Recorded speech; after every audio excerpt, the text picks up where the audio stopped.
बिस्मिल्लाहिर्रहमानिर्रहीम। नाज़िया से बात से मैं इकबाल जंजुआ। आप देख रहे हैं मेरा यूट्यूब चैनल और फेसबुक। आपसे दरख्वास्त है कि आप यूट्यूब चैनल को सब्सक्राइब करें और फेसबुक पेज को लाइक करें। मुझे ये नहीं पता कि कहीं बैकएंड पे कहीं चेक लगा हुआ है या आप लोग खुद दिलचस्पी नहीं लेते या पसंद नहीं करते कि कहीं अरसे से मेरी जो फॉलो फेसबुक पेज के ऊपर जो फॉलो करने वाले हैं वो कई सालों से एक ही जगह पे रुके हुए हैं, और दूसरी तरफ जो सब्सक्राइबर हैं वो 90% या 99% वो लोग हैं जो देखते हैं मेरा चैनल लेकिन उसे सब्सक्राइब नहीं करते। चलें, आपकी मर्ज़ी। बात वही वाली है कि मैं ये नहीं कहता कि दिल करे या फलाना, लेकिन मैं चाहता हूं कि आप उसे सब्सक्राइब करें। दूसरी बात यह है कि ये जो मैं बात करता हूं तो इसका मतलब ये नहीं कि मैं कोई बहुत बड़ा फ़लसफ़ा सुनाता हूं। लेवल है सोसाइटी के अंदर। बाद लोग बड़े लोगों की बात सुनते हैं, बाद लोग आम आदमी की बात से बड़े मुतासर होते हैं। मेरी कोशिश ये होती है कि मैं वही कोई पुरानी एक बात जो 2, 10, 20, 30 बंदों ने की है उसी को रिपीट करने से बेहतर ये है कि मैं एक तज्जिए के तौर पे बात करता हूँ, एक एनालिसिस पेश करता हूँ, और फिर अपने बसात के मुताबिक अपनी जो कम अक्ली है उस कम अक्ली के मुताबिक उसमें से एक बात निकालने की कोशिश करता हूँ और फिर वो आपसे शेयर करता हूँ कि मैं ये चाहता हूँ कि आप भी ज़रा उससे सोचें या आपके अंदर वो तहरीक पैदा हो सोचने की। हमारा एक जानने वाला था, वो तबलीग से उसका ताल्लुक़ था, तबलीगी जमात से पाकिस्तान के चप्पे चप्पे में उसने तबलीग की। उसे इत्तफ़ाक़ हुआ जापान में तबलीग करने के लिए जाने के लिए। तो मैं मुख्तसर सी बात करूँगा। मेरी उससे बैठक हुई तो मैंने उससे पूछा तो उसने कहा जी कि हम जापान में गए और जापान में हमने देखा कि वहाँ पर हर शख्स इतना कमिटेड था अपने काम से, अपनी ज़ात से, अपने मुल्क से, अपने वतन से, कि वो जो बात करता था उससे क़यामत बर्पा हो जाए वो वादा पूरा करता था। जितना वो टाइम उसे लगना था वो हमेशा उसी टाइम पे दफ्तर, दुकान, स्कूल, कॉलेज, यूनिवर्सिटी पहुंचता था। यहाँ तक कि किसी जगह पे अगर इर्द गिर्द सारे बुद्धिस्ट हैं, जापानी हैं, जापानीज़ हैं, और उनके बीच में एक घर मुसलमानों का है या कोई ऐसा घर है जिसमें सिर्फ एक औरत मुसलमानों की रहती है, वो कहता है कि वो इतनी महफूज होती थी कि वहाँ पर उसे किसी किस्म का कोई ख़तरा नहीं था। बहुत सी उसने बातें की जापान के हवाले से, आप वैसे भी सुन चुके हुए हैं। तो मैंने उस जानने वाले से सवाल किया। मैंने कहा सर, ये जो सारी चीज़ें हैं, सच्चाई, दयानतदारी, झूठ न बोलना, सच बोलना, ईमानदारी से काम करना, हलाल कमाना, अपनी मेहनत से कमाना, किसी के अगर उधार देने हैं जिस दिन वादा किया उसी टाइम वापस करना, और फिर इस तरह से वहाँ बिजली कभी नहीं जाती, जाती है तो जिस टाइम जाएगी वापस जो अनाउंस होगा गवर्नमेंट की तरफ से उसी वक्त वापस आती है। बच्चों की सेहत का ख्याल रखना, तालीम का ख्याल रखना, बुज़ुर्गों को सड़क पार कराना, आम ख़वातीन और बच्चों का ख्याल रखना। मैंने कहा उनको किसने सिखाया ये? हाँ, अदालतों में इंसाफ करना किसने सिखाया? क्या उनके पास कुरान और हदीस उतरा है? क्योंकि वो तो बुद्धिस्ट हैं। फिर किसने कहा कि ना वो उन्हें जन्नत का कोई तसव्वुर है, ना जहन्नम का तसव्वुर है? फिर उन्हें क्या ज़रूरत है ये सारी चीज़ें करने की? फिर अगर हम ये कहते हैं कि हमारे हदीस के अंदर ये है, हमारी कुरान के अंदर अल्लाह ताला ने ये फरमाया, हुज़ूर सल्लल्लाहु अलैहि वसल्लम ने हमें ये दर्स दिया, हम ये कहते हैं कि इस्लाम से पहले ये वाला निज़ाम था और इस्लाम आने के बाद ये हो गया, तो उन लोगों को किसने बताया? इसका मतलब छोड़ें इस बात को कि वो बुद्धिस्ट हैं, वो जन्नत में जाएंगे, ये जहन्नम में नहीं। मतलब ये है कि वो जो इंसानियत की खिदमत कर रहे हैं, वो जो आम आदमी का, बच्चों का, माजूरों का, औरतों का, बेरोज़गार का ख्याल रख रहे हैं, बीमारों की का ख्याल रख रहे हैं, किसने कहा उन्हें? क्या ज़रूरत है? फिर वो अपनी अपनी क्यों नहीं करते? दब जाएँ, लूट मार करें, चोरियाँ करें, लूटें, पैसे बनाएं और फिर मौजें करें। तो उस शख्स के पास जवाब नहीं था, क्योंकि वो जो हमारा जानने वाला था उसके पास एक छोटा सा दायरा था, सर्कल था। वो सर्कल के अंदर क्या था? दाढ़ी रखनी चाहिए, दाढ़ी ऐसी होनी चाहिए, कपड़े ऐसे होने चाहिए, बालों का स्टाइल ये होना चाहिए, आप वुज़ू ऐसे करें, आप नहाएं तो ऐसे नहाएं, आप दूसरा जो खाना खाएं तो ऐसे खाएं, आप औरतों में ना बैठें, आप ये वाला काम ना करें। बस ये उसका दायरा था। पड़ोसियों के हुकूक उसका दायरे में नहीं था। इंसानियत, सच्चाई, दयानतदारी, ईमानदारी, ये बस किताबों की हद तक था उसके पास कि नबी ने ये फरमाया, हदीस के अंदर ये है, कुरान के अंदर ये सब था, लेकिन अमली तौर पर नहीं था। अब यहाँ सवाल ये है, बहुत बड़ा सवाल पैदा होता है कि ये चाइनीज़ हों, जापानीज़ हों, रशियन हों, बुद्धिस्ट है ना, इनके पास कोई कंसेप्ट नहीं है, ये बुद्ध तो अपनी किसी चीज़ की पूजा करते हैं, पता नहीं किसकी करते हैं, लेकिन इंसानियत में सबसे आगे हैं। क्यों? क्या इन्हें अल्लाह का डर है? क्या इन्हें क़यामत का कोई खौफ है? नहीं।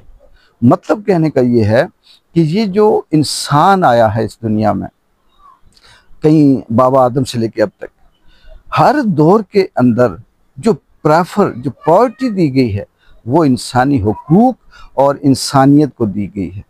बदलते रहे, अपनी अपनी वक्त के हिसाब से चीज़ें चेंज होती रही।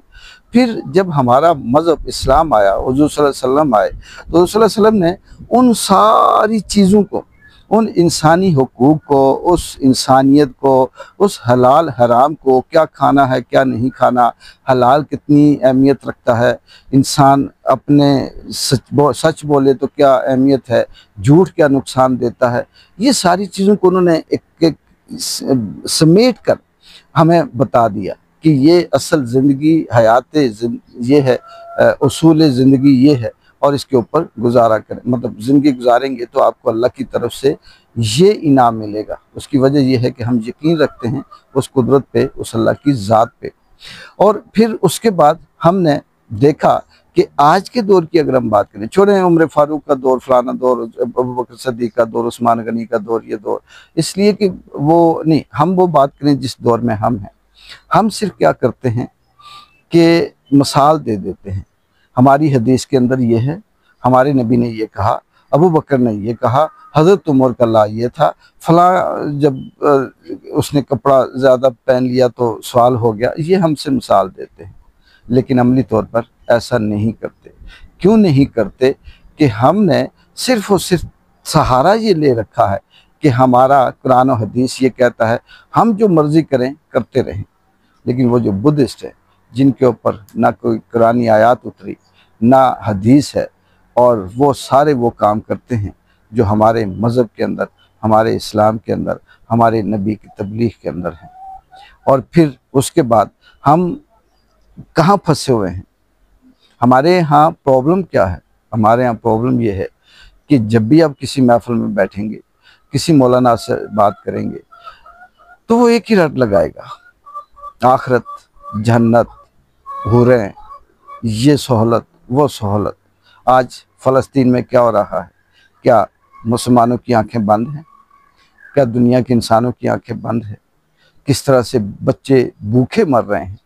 आज के दौर में फ़लस्तीन के अंदर अगर भूख से बच्चे मरें तो क्या ये दुनिया और ख़ास करके मुसलमानों के लिए सवालिया निशान नहीं है? हमारे मुल्क के अंदर क्या हो रहा है? किस तरह से लोगों को उल्टा लटका कर मारा जा रहा है? क्या ये सवालिया निशान नहीं है? बाजोर, तीरा, 26 नवंबर, बाकी जो चीज़ें हैं, क्या हो रहा है? क्या ये सवालिया निशान नहीं है? फिर दूसरी बात कि हमारे हुक्मरान, हमारे एक मुक़्तदर हल्के, ताकतवर हल्के, बासर लोग, उनके अंदर मीडिया है, जजेस हैं, डॉक्टर हैं, इंसानी हुकूक की तंजीमें हैं, हमारी इस्टेब्लिशमेंट है, ब्यूरोक्रेसी है, अदलिया है, पार्लियामेंट है, और इस तरह से बेशुमार तंजीमें हैं। क्या इनकी ज़िम्मेदारी ये नहीं है कि वो इस जुल्म के ख़िलाफ़ आवाज़ उठाएं? जो जुल्म करता है या उसे समझाएं या फिर उसके ख़िलाफ़ बात करें? नहीं करते। क्यों? हमें यही दर्स दिया जाता है ना, मुफाद या ब्लैकमेल या खौफ है या उन्हें किसी चीज़ का ख़तरा है। तो असल में ये जो ब्लैकमेल वाला लफ्ज़ है, ये जो खौफ और ख़तरे वाली बात है, इसके पीछे वो उनकी ज़ाती मुफाद की लालचें हैं। बिल्कुल ऐसी है, इस पे बात ख़त्म करूँगा, जैसे आप किसी अमीर शख्स से लाख, 2 लाख, 3 लाख, 4, 5, 10, 20 लाख आप उधार ले लें, और वो देने वाला जो आपको 10 लाख उधार देगा, उसे पता है कि ये वापस नहीं कर सकता। फिर वो क्या करेगा? फिर वो आपके ऊपर हर चीज़, हर बात मुसल्लत करेगा, आपको दबाएगा। अब आप उसकी हर बात को नापसंद करते हुए भी खामोश रहेंगे, आप उसके फैसले को न चाहते हुए भी चुप करके सुनेंगे। क्यों? आपको पता है कि यार मैंने इसके पैसे देने हैं, और अगर मैंने इसे कहा कि मैं तुम्हारी ये बात नहीं सुनता, तुम्हारे कहने पे ये रिश्ता नहीं देता, तुम्हारे कहने पे मैं फलाने को नहीं छोड़ता, तो ये वो पैसे मांगेगा। और जब वो पैसे मांगेगा तो फिर मेरे पास तो है नहीं। तो इसलिए ये है ब्लैकमेलिंग।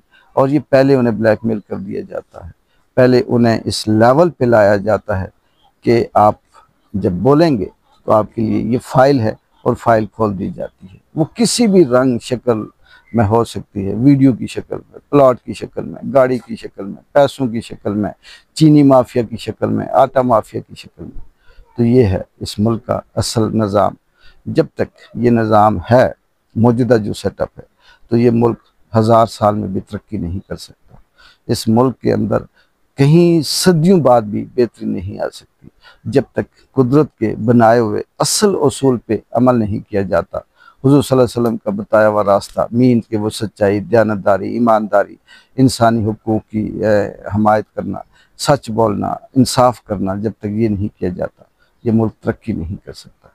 एक बार जो की इजाज़त दें। अल्लाह हाफ़िज़।